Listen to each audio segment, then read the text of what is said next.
할렐루야, 반갑습니다. 이 귀한 성탄 아침에 여러분들과 함께 이 자리에서 하나님께 예배 드릴 수 있도록 해주신 주님의 은혜에 감사와 영광 돌립니다. 성탄은 예수 그리스도의 인생의 시작이죠. 첫 발입니다. 그런데 누구나 다 그 처음을 기억하지는 않습니다. 다들 생일 축하하시죠? 그런데 개인적으로 가정에서 하지 온 세상에 나서서 제 생일 축하해주고 그러지 않잖아요. 지인들이, 가족이, 교우들이 축하해주지요.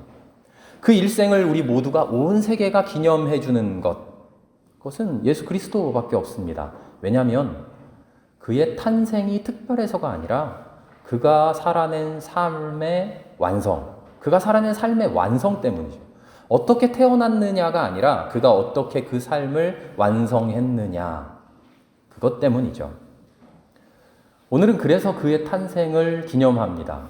탄생이 특별해서가 아니라 그 탄생으로 시작된 그의 삶, 그가 완전히 살아낸 그 삶이 너무나 특별하기 때문입니다.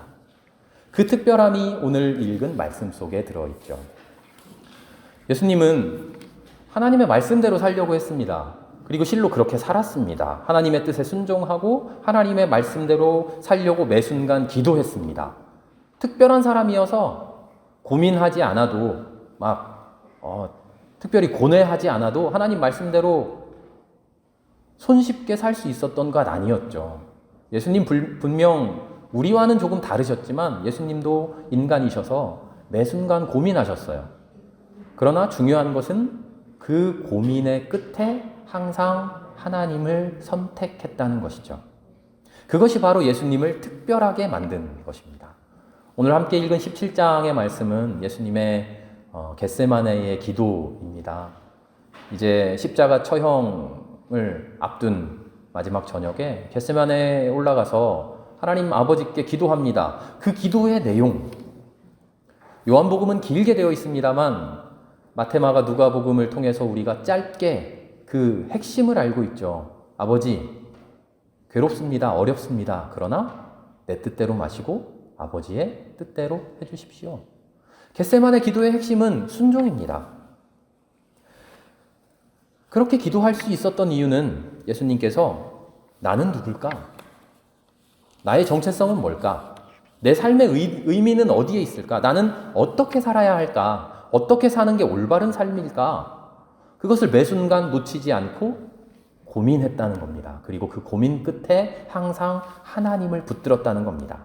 나는 아버지와 하나입니다.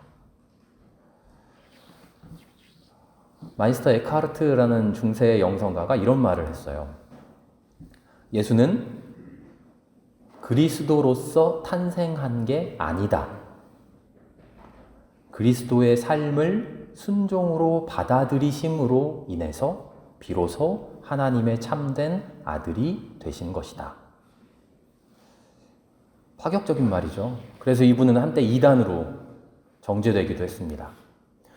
예수가 태어날 때부터 짠 하고 난 그리스도야 하고 태어난 게 아니라는 겁니다. 예수가 그리스도가 된 것은 그 일생을 통해서 그 기도의 순간마다 고민의 현장마다 끝끝내 아버지의 뜻을 선택했기 때문이라는 겁니다.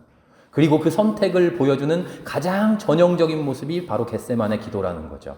그 기도를 통해서 마침내 울면서 피눈물을 쏟으면서 그래도 불구하고 하나님의 뜻대로 할게요 라고 순종했던 그 순간에 예수가 비로소 하나님의 참된 아들이 되었다는 겁니다.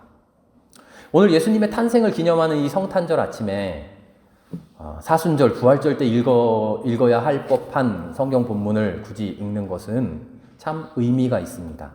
진짜 예수님이 그리스도로서, 구주로서 이 세상에 탄생한 것은 그 2000년 전 예수님 처음 태어나실 때 응애하던 그 순간이 아니라 피눈물 흘리시며 하나님 뜻대로 하겠습니다 고백하는 바로 이 순간인 것이죠.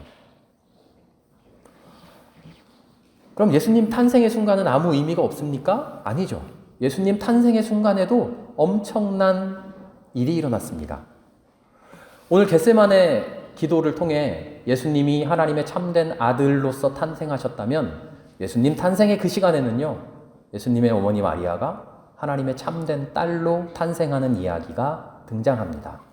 오늘 같이 읽지는 않았습니다만 우리가 너무나 잘 알고 있습니다. 천사가 마리아에게 와서 꿈에 나타났는지 환상 중에 나타났는지 마리아에게 이야기하죠. 너는 아이를 갖게 될 건데 그 아이는 성령으로 잉태된 아이다. 그 아이가 자라나 이 세상의 구주가 될 것이다. 유대의 관습에 따르면 아마 마리아는 10몇 살 정도 된 소녀였을 거라고 다들 그렇게 추정합니다. 이 어린 소녀가 얼마나 두려웠을까요? 아직 결혼식 하기도 전인데 아이를 갖게 된다고? 너무나 무서운 이야기죠.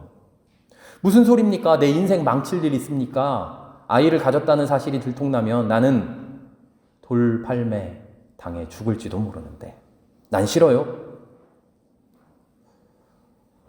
마리아는 이러지 않습니다. 마리아는 겸허히 받아들입니다. 나는 당신의 종입니다. 당신의 말씀대로 나에게서 이루어지기를 바랍니다. 누가복음 1장 38절 말씀이죠. 우리가 오늘 이 성탄 아침에 묵상하고자 하는 것이 바로 그것입니다.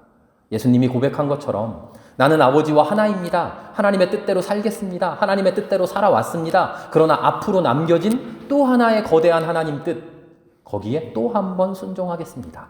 내가 아버지와 하나인 것처럼 나의 순종을 통해서 저 많은 사람들도 아버지와 하나 되게 해주십시오. 이 예수의 고백.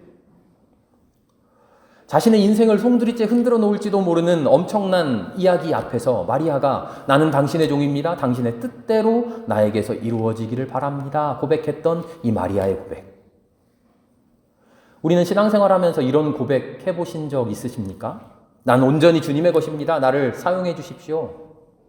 우리는 고백하면서 나는 이렇게 살고 싶습니다. 이런 일 이루어 주십시오. 난 이것을 원합니다. 하나님 나에게 이렇게 해주세요. 수없이 고백했지만 이런 고백 해보셨는지 우리를 돌아보아야 됩니다. 나의 뜻 다 비워내겠습니다. 하나님의 뜻을 나의 삶에서 이루어 주십시오. 나를 비워놓겠습니다. 그 안에 하나님이 들어와 주십시오. 나를 사용해 주십시오.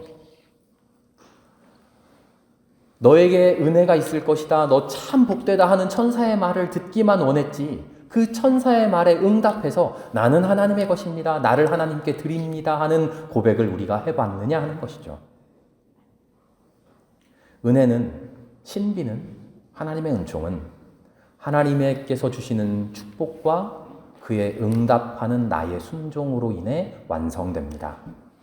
하나님이 나를 쓰실 수 있도록 내 삶을 내어드리는 것.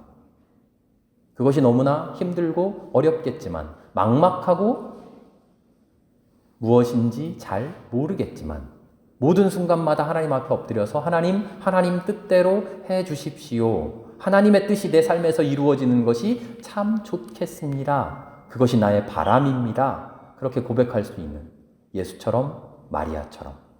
그래서 온전히 하나님의 아들로서 태어나고 하나님의 딸로서 태어나는 그 귀한 은혜의 순간이 오늘 이 아침, 성탄의 아침에 주님 앞에 엎드린 우리와 우리 모두의 머리 위에 충만하기를 기원합니다. 하나님께서 우리에게 주신 복이 이 순간도 차고 넘칩니다. 어떤 복을 주셨는지 헤아리기조차 어렵습니다. 그러나 그 복을 헤아림보다 하나님께 엎드려져서 하나님 주신 복을 받아 온 세상에게 나누어 줄 수 있는 아름다운 하나님의 통로가 되길 결단하는, 그래서 그 결단을 통해 하나님의 귀한 아들, 하나님의 귀한 딸로 이 순간 탄생하는 저와 여러분 모두가 될 수 있기를 기도합니다. 함께 기도하겠습니다.